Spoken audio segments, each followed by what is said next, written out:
공공 재개발은 문재인 정부에서 서울, 특히 이제 수도권 집값 폭등 문제가 사회적 문제 이슈로 대두가 되면서 지난 2020년 8.4 부동산 대책의 일환으로 도입된 제도라고 볼 수가 있습니다. 네. 공공기관이 사업에 직접 시행을 참여를 하게 되고요. 공공 임대 아파트를 일정 비율 이상 도입을 하는 대신에 용적률 상향 등 인센티브를 부여해서 사업성을 높이는 재개발 방식이라고 볼 수가 있는데요. 공공기관이 재개발을 주도하다 보니까 민간 주도의 개발 방식에 비해서 많은 장점을 가지고 있는 방식이기도 합니다. 우선 규제 완화의 측면에 있어서 용적률이 기존보다 120%가량 이상 상향 조정이 되고요. 기부 체납 비율도 줄어들게 됩니다. 또 분양가 상한제 적용을 받지 않기 때문에 그만큼 사업성이 높아지는 효과가 발생한다 볼 수가 있습니다.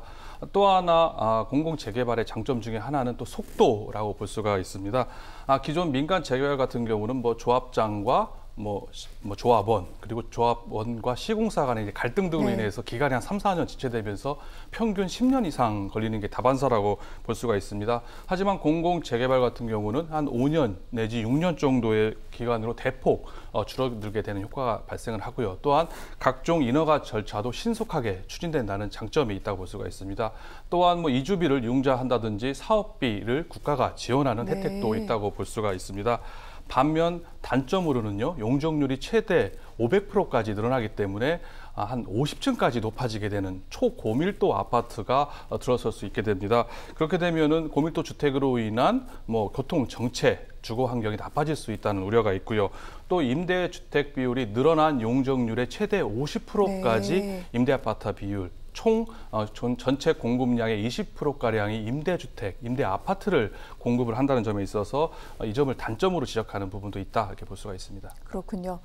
자, 이번에 경기도가 이렇게 공공 재개발 후보지에 이제 나서게 된 겁니다. 그렇다면 아직은 후보지입니다만 어느 지역에 어느 정도 물량이 나오는지 아마 궁금하실 텐데 소장님, 교수님 좀 자세히 설명을 해주십시오. 네, 이번에 경기 그리고 고양, 화성 등 한 4군데 지역의 공공 재개발 지역으로 선정이 되면서 이들 지역에 약 7천 가구 정도의 신규 주택이 공급이 되게 됩니다. 그동안 서울 지역에서만 24개의 공공 재개발 구역이 선정이 됐는데요. 이번 4개 지역은 경기도에서는 최초라고 볼 수가 있습니다. 그만큼 경기도가 공공 재개발에 있어서 발빠른 행정력을 보였다, 이제 긍정적으로 평가할 수 있을 것 같고요. 지역들도 모두 역세권 부근으로 상당히 지리적으로 좋은 부분에 위치하고 있다 볼 수가 있습니다. 구체적으로 하나 살펴보자면은 광명 사거리역 부근에 이제 역세권이라고 할 수가 있는데요. 광명시 7할 구역에 93,000 제곱미터에 2,560호가 공급될 예정이고요. 고양시 원당 67호 구역은요, 마찬가지로 원당역 역세권 부근이라고 할 수 있습니다.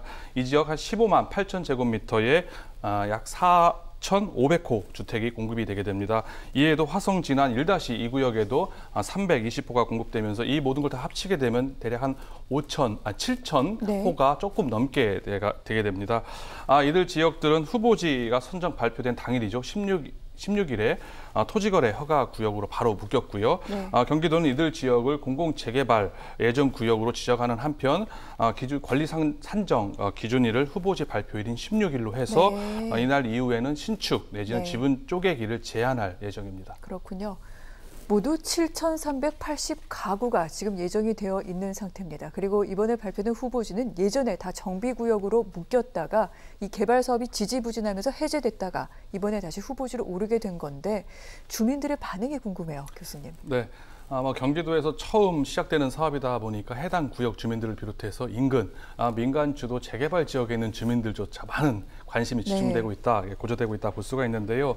한마디로 말해서 기대 반, 우려 반이라고 평가할 수 있을 것 같습니다.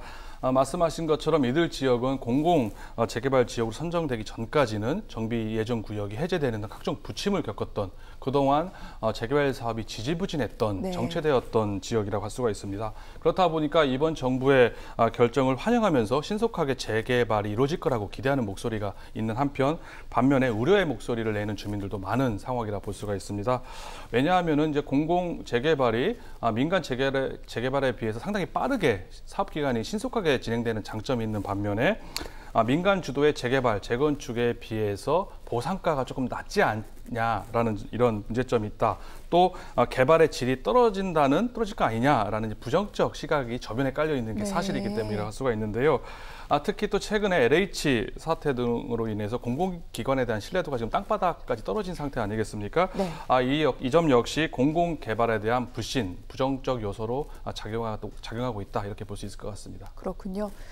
이 같은 후보지가 이제 대상지가 되려면 주민 동의 3분의 2 이상을 얻어야 하는데 또 어떻게 설득 과정을 거치게 되는지도 저희도 주시하도록 하겠습니다. 그런데 이번에 경기도의 관련 후보지가 발표되자마자 온라인상에서는 여기에 투자 또는 가로치고 투기라고 읽어야 될 것도 같은데 실수요가 아닌 투자 목적의 주택을 얻기 위해서는 어떻게 해야 되냐 이런 질문이 쏟아졌다고 합니다. 교수님, 공공재개발 문제는 없겠습니까? 이들 지역에 이제 투자 수요가 몰리게 되면서 그동안에 주택을 거래했거나 앞으로 주택 구입을 희망하는 사람들이 언제까지 주택을 구입해야 과연 주택 분양권을 받을 수 있겠느냐, 그렇지 않으면은 현금 청산이 되느냐, 이제 부동산 온라인 카페 등에서 갑론을박이 벌어지고 있는데요. 아무래도 앞서 말씀드린 것처럼 분양권과 현금 청산의 기준일은 기준 시점이 후보지 발표일인 16일이 되지 않을까 이렇게 전망이 되고 있고요. 이번 정부가 추진하는 공공 재개발 여부가 과연 효과가 있을 것인가? 그 효과를 속단하기는 아직 이르다고 볼 수 있을 것 같습니다. 정부가 부동산 수도권 집값을 잡기 위해서 가능한 한 빠르게 그리고 가능한 한 조금이라도 더 주택을 공급하기 위해서 2020년에 8.4 부동산 대책으로 이 공공 재개발 정책이 들어왔다 볼 수가 있는데요. 이 공공 재개발 정책에 대한 법적 근거가 되는 도시정비법 내지는 관계 법령이 지금 소속들이 지금 만들어지고 있는 상황이기 때문에 그 효과는 조금 더 지켜봐야 할 것으로 보여지고요. 다만 공공 재개발로 인해서 수도권 전체 공급되는 신규 주택이 4만 호에 불과합니다. 또 그동안에 정부가 내세운 부동산 대책이 부동산 시장에 신뢰를 주지 못하기 때문에 여전히 좋지 않은 평가를 받고 있다는 점에 있어서 비록 공공 재개발 기대는 하고 있지만 그 효과는 신통치 않지 않겠느냐, 미미하지 않겠느냐라는 이런 비판적인 견해도 있는 게 사실이라고 볼 수가 있습니다. 그렇군요. 좀 더 지켜봐야 될 내용인 것 같습니다. 알겠습니다.